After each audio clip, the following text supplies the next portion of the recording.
Hi, I'm Melissa Smith.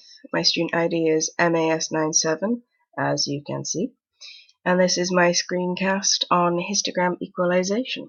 So I'm just gonna get on and do it. My algorithm is based from the standard histogram equalisation algorithm. H in this algorithm represents a search function through a cumulative histogram, looking for the value of the histogram where the intensity value is equal to that of the pixel currently being worked on. K is the highest intensity value. We minus 1 because the range of intensities goes between 1 and 256. However, as programmers we start at 0, so our max range would be 255. This stops us from going out of bounds and getting errors. The final step is to divide by the area. This is to get the average across the entire image. That's pretty much standard. This is from my program. This is my images, well, the supplied images through my algorithm. As we can see in this image, my algorithm performs a noticeable improvement.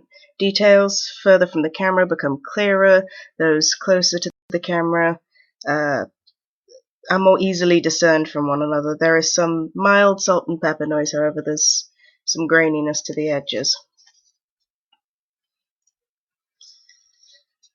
My algorithm overview. The first stage of the algorithm is to produce a histogram populated by the range of intensity values from the current image. This is achieved by a for loop nested in another for loop that cycles through the rows and columns of the image, incrementing an array for each color based off the pixel being inspected.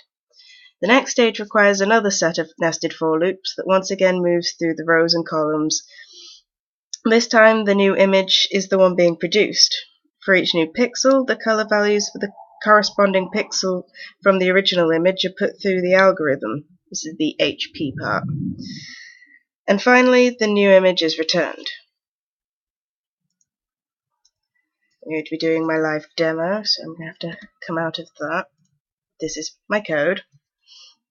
As you can see up here, these are my two sets of nested for loops that do the image traversal. At the bottom of my code, I have this sum function. This function actually calculates all the cumulative histogram mathematics I'm not very good at. I'm going to do a live demo, which means I have to actually bring this up. Give it a moment. I'm afraid my laptop's just a bit slow. If we load image 1 and do a little bit of magic, we see that it's improved. There is obviously more brightness to it. We do have this, again, the salt and pepper noise and some of the closer details, but it's generally enhanced and better looking.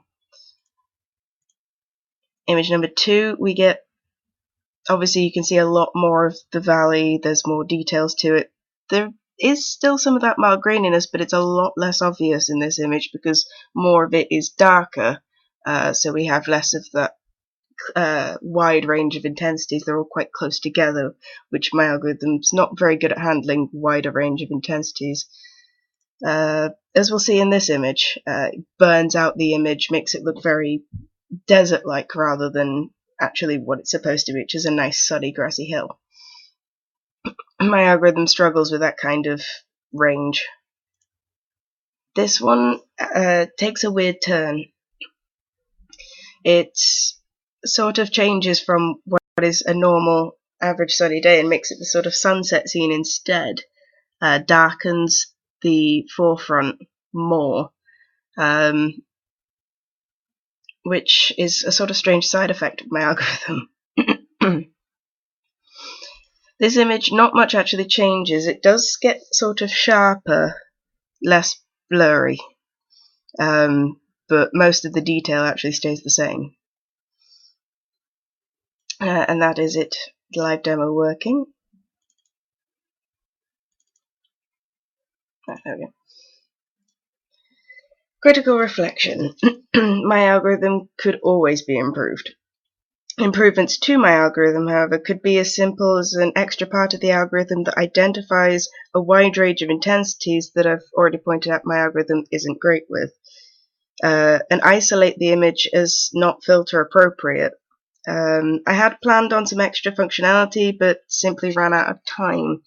I think in the future I would probably manage my time better, but I feel that even if the main functionality of my filter is aesthetic based, I did very well in producing the desired enhanced effect. And I think I did very well. These are my references, and I have been Melissa Smith, MAS97, and thank you for watching.